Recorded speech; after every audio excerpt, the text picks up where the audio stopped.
Hey guys, welcome back to my channel where we share the highs and lows and everything in between of running a small business.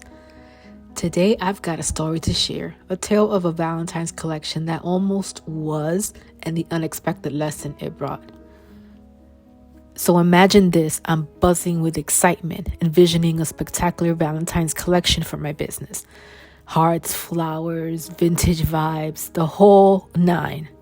But here's where the plot thickens. I couldn't get the manufacturers right, the colors were off, and the universe seemed to just conspire against my Valentine's vision.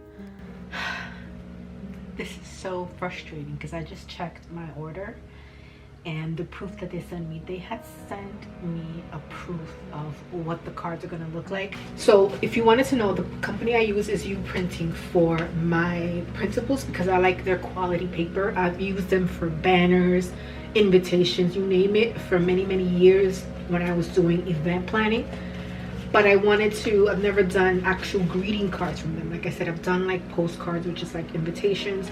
I mean, they have a plethora of things, and they sent a sample of everything and how their things feels, even label and magnet samples, which I'm gonna definitely look into, because my thing is I don't have a big space right now to be ordering from China, and there are 1,000 quantity limits. I mean, requirements. Like, that's too much for me. So I ended up going with the greeting card. I didn't want it this glossy, so I kind of wanted it, I think, more on the matte side like this, even though this is glossy on the outside but matte on the inside, so you're able to write on it. However, I don't know, like, if it's gonna be vintage, I feel like glossy is not gonna work anyway. So they're very good. And what I should have done is gone with U Printing instead of going with the person or the company that I want with, because they were a bit all over the place. So I was pretty much trying to cut corners and not using a company that's reliable to me. Even when they've gotten stuff wrong before, they sent out the new or the replacement in just a matter of days. They've really done really well with that. So I should have just gone with them. Instead, I went with another company. First of all, to get a sample or just a proof was ridiculous. They didn't get the colors right. It was just such a hassle. And because I've had such a weird January, I had so much going on in January with the vision board and getting the shop prepped. I like to refresh the shop, both physical and digital stickers, the membership club. You know, I just came off of a lot of Christmas launches. It was a lot going on.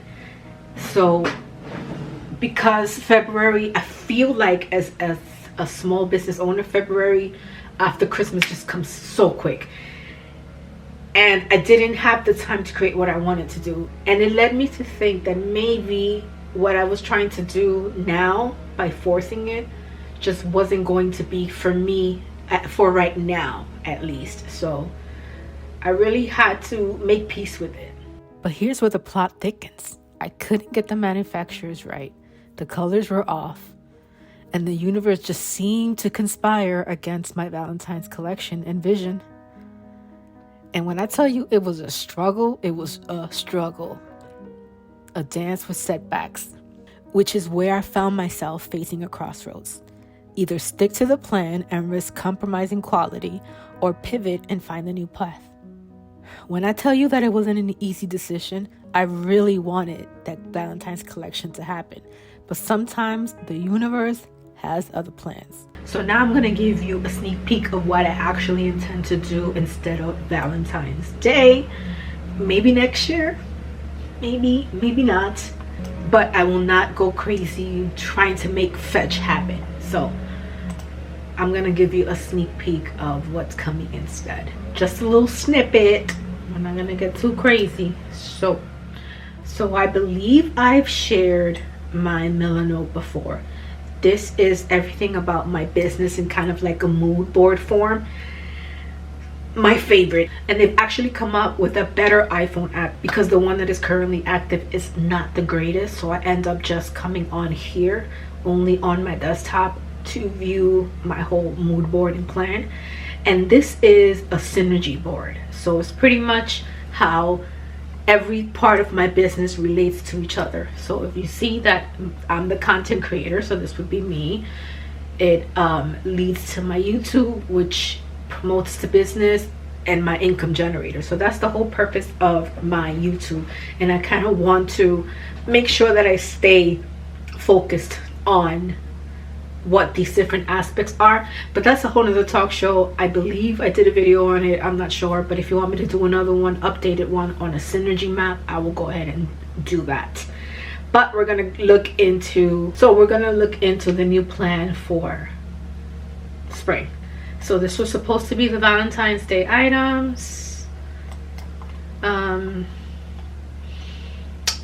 had the whole marketing plan over here of everything that I was going to do pre-launch. Again, that didn't work out. And then I had my dates of what that plan was going to look like.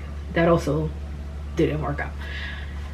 And it's not that it's never going to work out, so I am going to keep it there, change the dates. Obviously, that'll be a next year thing. But I'm going to focus now on spring. And this spring, I decided to, drum roll please,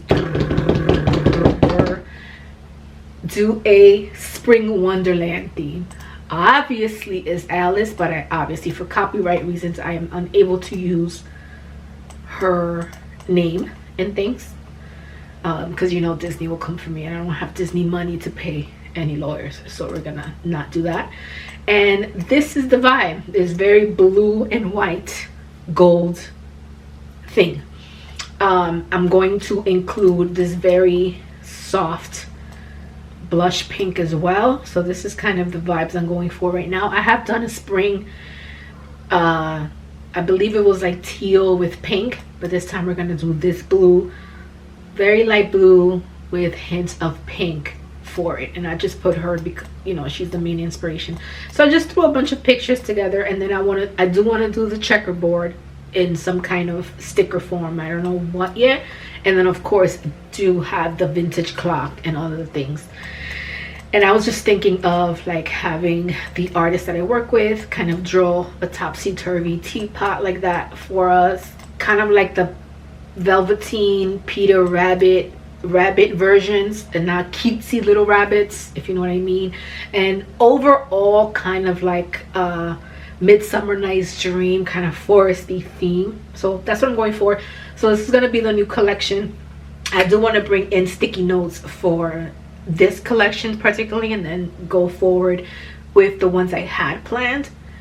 And I want to make this, because spring is such a big season, I want to make it also to where you get a guide for this. So ditch the Valentine's, but I think this is going to be even better. What do you think? So instead of pushing a flawed plan, I decided to shift gears.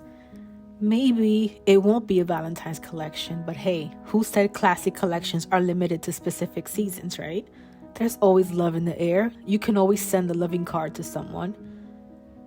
It dawned on me that my business doesn't have to be about launches and the stress that comes with it. Perhaps it's about offering timeless elegance all year round. You know that saying that says, if a plan doesn't work, change the plan but never the goal? That's exactly what I did. I just reimagined my goals, kept the essence of exactly what I wanted to achieve, and found a new plan that aligned with the heartbeat of my business. The lesson here, flexibility is a strength. Sometimes what we think is a setback is just the universe nudging us in a different direction. So here's the message. Embrace the twists and turns of entrepreneurship. Don't be afraid to pivot, adapt, and discover new avenues. It's not about the destination, it's about the journey and the growth along the way. That's it for today's story time. If you face similar challenges or have stories of your own business pivots, share them in the comments below. Let's inspire and support each other on this entrepreneurial journey.